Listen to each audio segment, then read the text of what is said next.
IPL 2019 के दौरान ही होने वाले लोकसभा चुनाव की तारीखों का शेड्यूल का ऐलान हो चुका है, लेकिन अभी तक आईपीएल के बचे हुए शेड्यूल को बीसीसीआई ने रिलीज नहीं किया है। दोस्तों, आपको पता ही होगा कि बीसीसीआई ने बहुत पहले ही शुरुआती 2 हफ्तों का शेड्यूल रिलीज कर दिया था, लेकिन आखिर कब तक बचा हुआ शेड्यूल आएगा, ये बड़ा सवाल है जिसका जवाब इस वीडियो में दूंगा। साथ ही ये भी आपको बताऊंगा कि कितनी और कौन कौन सी बड़ी दिक्कतें इस समय बीसीसीआई के सामने आ चुकी है। तो एंड तक हमेशा की तरह हमारी इस वीडियो को जरूर देखिए। और दोस्तों, अगर आप भी आईपीएल फैन आर्मी का हिस्सा बनना चाहते हैं तो आपको कुछ भी नहीं करना है, सिर्फ इस वीडियो को लाइक करना है। तो लाइक का बटन यहाँ कहीं नीचे से हिट कीजिए, फटाफट इस वीडियो को लाइक कीजिए और चैनल को सब्सक्राइब नहीं किया तो जल्दी चैनल को सब्सक्राइब कीजिए। दोस्तों, लोकसभा चुनाव के शेड्यूल के ऐलान के बाद जो सबसे पहला काम बीसीसीआई को करना है और जो बीसीसीआई कर भी रहा है वो यही है कि वेन्यूज को, मैदानों को, स्टेडियम को चिन्हित किया जाए। अब मैदानों को चिन्हित करने का मतलब ये होता है कि उन मैदानों को सिलेक्ट किया जाए जहां पर मैचेस को कराया जा सकता है। मसलन एग्जांपल के रूप में इंदौर हो गया, गुवाहाटी हो गया, लखनऊ हो गया, कानपुर हो गया, उसके बाद अगर हम साउथ में चाहे तो तिरुवनंतपुरम हो गया, धर्मशाला हो गया। ये वो कुछ मैदान है जहां पर एक्सपेक्टेडली कैरावन फॉर्मेट के जरिए मैचेस को किया जाएगा। तो इन मैदानों को चिन्हित करना एक सबसे बड़ा काम है बीसीसीआई और आईपीएल गवर्निंग काउंसिल के सामने। जो पहला वर्क है वो बीसीसीआई यही कर रहा है। अब लगभग इन मैदानों का तो सिलेक्शन हो ही गया होगा, लेकिन दूसरी चीज जो अब बीसीसीआई को, आईपीएल गवर्निंग काउंसिल को करनी है वो यही है कि पर्टिकुलर हर मैदान का टाइम स्लॉट डिसाइड किया जाए।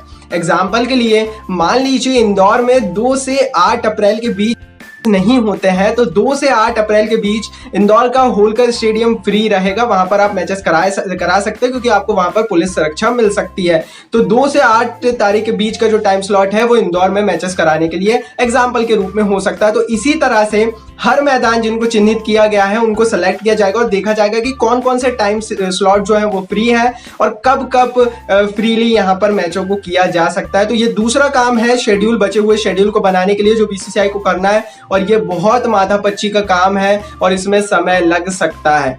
तीसरा काम अब क्या करना है, क्योंकि भाई आपके पास वेन्यूज आ गया, आपके पास टाइम स्लॉट भी आ गया। अब तीसरा काम यह है, ये बहुत पेचीदगी भरा काम है और जिसी के चलते डिले हो रहा है शेड्यूल, वो यही है कि आपको पर्टिकुलर हर एक स्टेट गवर्नमेंट और सेंट्रल गवर्नमेंट से इजाजत लेनी पड़ेगी। जैसे मान लीजिए आपको इंदौर में मैच कराना है तो आपको मध्य प्रदेश की गवर्नमेंट से इजाजत लेनी पड़ेगी। अगर आपको गुवाहाटी में मैच कराना है तो आपको असम की गवर्नमेंट से इजाजत लेनी पड़ेगी। और जब आपको इजाजत मिलेगी पर्टिकुलर टाइम स्लॉट के लिए तभी आपको पुलिस सुरक्षा मिल पाएगी। वैसे आपको पुलिस सुरक्षा नहीं मिल पाएगी क्योंकि भाई at the end state government ही आपको पुलिस सुरक्षा प्रोवाइड करती है। तो वो दूसरा बड़ा काम है जो बीसीसीआई को करना है और इस समय इसी में बहुत सारा जो डिले हुआ है अभी तक शेड्यूल में वो इसी कारण से हुआ है। दोस्तों, मान लीजिए आपके पास वेन्यूज भी हो गए, आपके पास टाइम स्लॉट भी हो गया, आपको परमिशन भी मिल गई, तो तीसरा काम या कह लें जो सबसे बड़ा काम बीसीसीआई को करना है वो ये है कि आपको टीमों से, पर्टिकुलर हर एक टीमों से भी इजाजत लेनी पड़ेगी। एग्जांपल देता हूं कि मान लीजिए इंदौर के होलकर स्टेडियम को किंग्स इलेवन पंजाब का होम ग्राउंड बनाया जाता है, तो किंग्स इलेवन पंजाब से भी आपको इजाजत लेनी पड़ेगी कि क्या आप चाहते हैं, पंजाब की टीम चाहती है कि वो इंदौर में आकर खेले,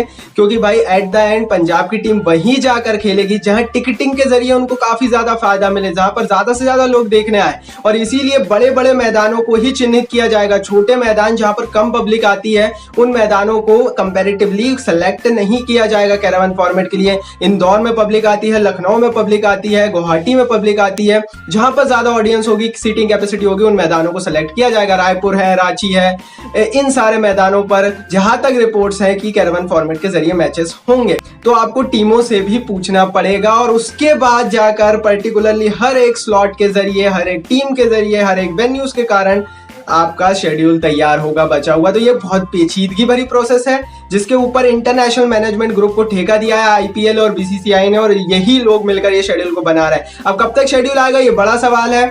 तो भाई फ्रैंकली टोल्ड, क्योंकि मैं आपसे झूठ नहीं बोलूंगा, कोई भी डेट दे दूं, भाई इसी हफ्ते में आ सकता है, क्योंकि कोई डेट कंफर्म नहीं है। कोई भी सूत्र अगर हम सोर्सेज से पूछ रहे हैं तो डेट्स पता नहीं लग रही है, क्योंकि ये बहुत ही लंबी चौड़ी प्रोसेस होती है और बहुत पेचीदगी भरी प्रोसेस होती है।